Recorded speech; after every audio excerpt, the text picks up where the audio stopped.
முகம்மது சொன்னால் சிறைச்சாலை என்றார்கள்.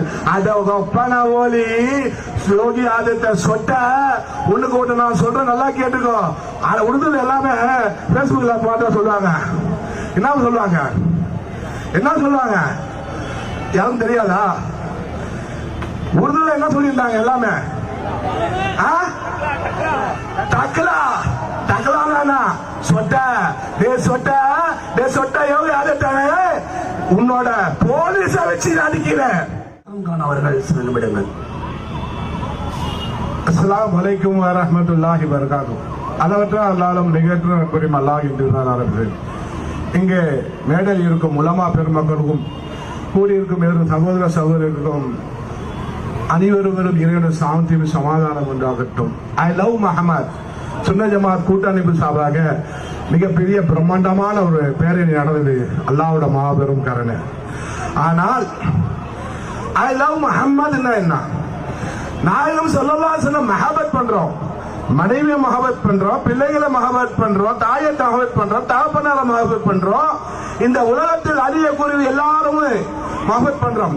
கடைசி நாளை மறுமையில் நமக்காக இறைவனிடம் போராடக்கூடிய மன்றாடக்கூடிய நாயகம் ஸல்லல்லாஹு அலைஹி வஸல்லம் மஹபத் என்றாரு உயிருக்கு மேலான மஹபத்.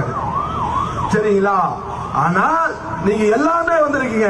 அல்லாஹ் மிகப்பெரிய உங்களுக்கு வெற்றி கொடுப்பார். இம்மையிலும் மர்மையிலும் மிகப்பெரிய வெற்றி கொடுப்பார். இந்த ஐ லவ் முஹம்மதுக்காக மர்மையில் நாயகம் ஸல்லல்லாஹு அலைஹி வஸல்லம் உங்களை எல்லாம் கண்டிப்பா இன்ஷா அல்லாஹ் பார்ப்பாங்க. ஏன்னா ஓதில் வந்து நாயகம் ஸல்லல்லாஹு அலைஹி வஸல்லம் தரூத் ஓதில் வந்து கொண்டிருக்கும் சகோதரர்களே. ஆனால் இந்த இந்தியா திருநாட்டில் சுதந்திரத்துக்கு போராடினர்கள் உலமாக்கள் தான், முஸ்லிம்கள் தான். சரிங்களா? ஆனால் இன்றைக்கு காவி அரசு, பிஜேபி அரசு, RSS அரசு இன்றைக்கு ஆட்சி அதிகாரத்தை வைத்துக் கொண்டு முஸ்லிம்களை ஒடுக்கிறார்கள், நசுக்கிறார்கள், பள்ளிவாசலை இடிக்கிறார்கள், வீட்டை இடிக்கிறார்கள், தர்காவை இடிக்கிறார்கள், மதரசாக இருக்கிறார்கள். இன்றைக்கு ஐ லவ் முஹம்மது சொன்னால் சிறைச்சாலை என்றார்கள். அட ஒலி யோகி ஆதித்ய சொட்ட ஒண்ணுக்கு ஒன்று நான் சொல்றேன், நல்லா கேட்டுக்கோ. உருதுல எல்லாமே பேஸ்புக்ல போட்டா சொல்லுவாங்க. என்ன சொல்லுவாங்க? என்ன சொல்லுவாங்க? யாரும் தெரியாதா? உருதுல என்ன சொல்லியிருந்தாங்க? எல்லாமே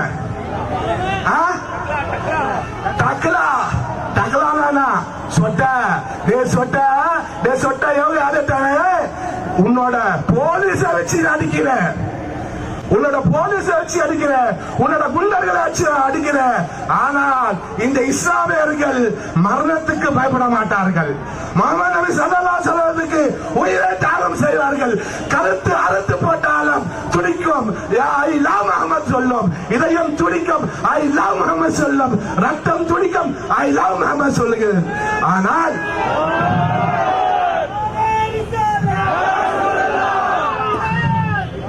இந்த சென்னை நகரத்துல எவ்வளவு முஸ்லிம்கள் இருக்காங்க. ஆனா அல்லாஹ் அவங்க எல்லாம் நேசிக்கல. மஹபத் நபி ஸல்லல்லாஹு அலைஹி வஸல்லம் மஹபத் இல்ல. மஹபத் இருந்தா மிகப்பெரிய அவங்க சிறைச்சாலையில போட்டுட்டு சொல்லுவான், பிள்ளை குட்டி எல்லாரும் கூட்டு ரோட்ல வந்து நிற்பான். அப்ப வந்து சுன்ன ஜமாத் ஓணும், எல்லா ஜமாத்த ஓணும், எல்லா ஜமாத்த ஓட்டு ஓணும். ஆனா கண்மணி நாயகம் ஸல்லல்லாஹு அலைஹி வஸல்லம் சொன்னா எவனா இருக்கான பாத்தீங்களா? சிந்திச்சு பாருங்க, எவனும் அல்ல. ஆனா சுன்ன ஜமாத்துக்கார வீரனுக்கு அழகு, வீரன் அவன்தான். எதுக்கு அஞ்ச மாட்டான், தன் மரணத்துக்கு பயப்பட மாட்டான். மரணம் மயிருக்கு சமம். ஷஹீத் என்ற அந்தஸ்து தான் ஒரு மோமின் முஸ்லிம் வாழ்ந்து கொண்டிருக்கிறார்கள். முஸ்லிம்கள் என்றைக்கு பிறந்துட்டார்களோ அன்றைக்கு மரணம் நிச்சயம் அவங்களுக்கு. அது எந்த மாற்றமும் கிடையாது. அல்லாஹ் நாடித்தான், நிர்ணயித்தான். என்னைக்கு மரணம், எத்தனை நாள் வாழ்வு இந்த உலகத்தில் அல்லாஹ் நிர்ணயித்தான். ஆனால் இந்த RSS பிஜேபி காரங்க ஒண்ணு நான் மட்டும் சொல்லிக்கிறேன், நீ ஐ லவ் முஹம்மது சொன்னாலும் நீ சொல்லக்கூடாது வழக்கு எத்தி நீ வழக்கம் போட்டுக்கோ. நான் இப்ப மைக்கில் பேசுறேன், இங்க கூட நீ எத்தி நீ வழக்கம் போட்டுக்கோ. என் உயிர் மூச்சு இருக்க வரைக்கும் என் கண்கள் நாயகம் ஸல்லல்லாஹு அலைஹி வஸல்லம் என் மார்க்கத்துக்கும் இந்த எதிரியால் நான் வெட்டப்பட்டு ஷஹீதான அந்தஸ்தில் மரணிக்க நியத்தோட வேலை செய்து கொண்டிருக்கேன். தவிர வேற எந்த ஒரு சுயலாபத்துக்காக நான் வேலை செய்யலாம்.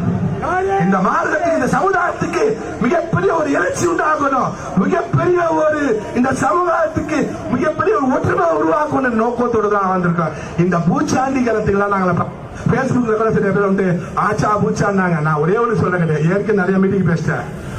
உனக்கு தைரியம் இருந்தா டிக்ளேர் பண்ணி நேரு ஸ்டுடியோ இருக்குது, பீச் இருக்குது, தினகரன் இருக்குது, வாடா ஒண்டி கொண்டி போட்டு பார்க்கலாம். நான் இப்ப கூட சொல்றேன், நீங்க எல்லாம் பேஸ்புக்ல போன்ல எல்லாம் மிரட்ட வந்த, நான் எனக்கு மிரட்டெல்லாம் தெரியாது, ஸ்டேட் டு ஸ்டேட் வந்துடுவேன். வா சிங்கள தான் போற, சிங்கள தான் வர. ஏன் இந்த விஷயத்த சொல்றேன் என்றால், நாங்கள் யாருக்கும் பயப்பட மாட்டோம், அல்லாஹ்வுக்கும் ரசூலுக்கும் அஞ்சி பயந்துதான் நடக்கிறோம். இந்த உலகத்தில் நாங்கள் எத்தனை நாள் வாழணும் என்று அல்லாஹ் நிர்ணயித்தானோ அத்தினால் வாழ்ந்தே தீருவோம். என்னோட ரிசல்ட் எந்த சிறைச்சாலை இருக்குதோ அந்த சிறைச்சாலை ரிசல்ட் நான் சாப்பிட்டே தீருவேன். அது எந்த மாற்றமும் கிடையாது. இந்த குபீரல்ல முஸ்லிம்களுக்காக, சுன்னத் ஜமாத்துக்காக, இந்த உலகத்தில் அனைத்து முஸ்லிம்களுக்காக சுன்னத் ஜமாத் போராட்ட காலத்தில் என்ன நேரத்தில் குதித்துக் கொண்டுதான் இருக்கின்றன. பல போராட்டங்கள் எல்லாம் நாங்கள் வாழ்ந்து கொண்டிருக்கிறோம். ஏனால் நாங்களாம் ஒரு போராட்ட குணத்தில் இருந்துதான் வாழ்ந்து வெளியே வந்திருக்கிறோம். ஒரு போராளி பின்னாடி இருந்துதான் நாங்கள் வாழ்ந்து வந்திருக்கோம். இந்த போராட்டங்கள் என்ன எங்களுக்கு தெரியும். ஆகையால் இந்த மிரட்டல் புரட்டல் வேண்டாம். தயவு செய்து சொல்றேன், நாங்கள் ஜனநாயக போராடி கொண்டிருக்கோம், ஜனநாயக சென்று கொண்டிருக்கிறோம். நீயும் உன் வேலை பாரு, நானும் உங்களை போறேன். நீ வானா நான் வரேன், வேணான்னா உன் வேலை பாரு, நான் வேலை பார்க்கிறேன். சரிங்களா? ஆனால் இன்ஷா அல்லாஹ் ஐ லவ் முஹம்மத். அடுத்தது மிகப்பெரிய ஒரு போக வேண்டியிருக்குது. டெல்லிக்கோ லக்னோக்கோ முடிவு பண்ணி சொல்றேன், அங்கே ஸ்ட்ரைட்டா போவோம். யோகி ஆதித்யன் முன்னாடி ஐ லவ் முஹம்மத் சொல்லிட்டு வருவோம். சொல்லுவோமா? இன்ஷா அல்லாஹ். இங்க தாண்டா நீங்க வந்து எங்களை பிடிக்க மாட்டேன். கவர்மெண்ட் எங்க சப்போர்ட் சொல்றேன். கவர்மெண்ட் திமுக கவர்மெண்ட் முஸ்லிம்களுக்கு சப்போர்ட் சொல்றேன். சரி ரைட் ஓகே. நாங்கள் வரண்டா டெல்லி உத்தரப்பிரதேச மாநிலத்துக்கு வரேன். நான் இருக்க ஆர்ஓசி ராஷ்டிரிய உலமா கவுன்சில் கட்சியில் எங்க தேசிய தலைவர் கிட்ட, எங்க தேசிய தலைவர் நீ அங்கேயே இருந்தார் கிடையாது. இந்த மிகப்பெரிய ஒரு எழுச்சி வேணும் என்றால், மிகப்பெரிய ஒரு சக்தியை இந்த சமூகத்துக்கு மாற்றத்துண்டு என்றால், எந்த மாநிலத்தில் எந்த முஸ்லீமும் வரணும் என்ற ஒரே காரணத்தால் முதல் எடுத்துக்காட்டாக முதல் பூனைக்கு மணி கட்டுறது இந்த அக்ரம் கானாரா இருப்பேன். கண்டிப்பாக உத்தரப்பிரதேசத்தில் யோகி ஆதித்ய வீட்டை முற்றுகை பண்ணும். இன்ஷா அல்லாஹ், இன்ஷா அல்லாஹ், இன்ஷா அல்லாஹ். என்னோட உரையை முற்றுகை. அஸ்ஸலாமு அலைக்கும் வரஹ்மத்துல்லாஹி வபரகாத்துஹு.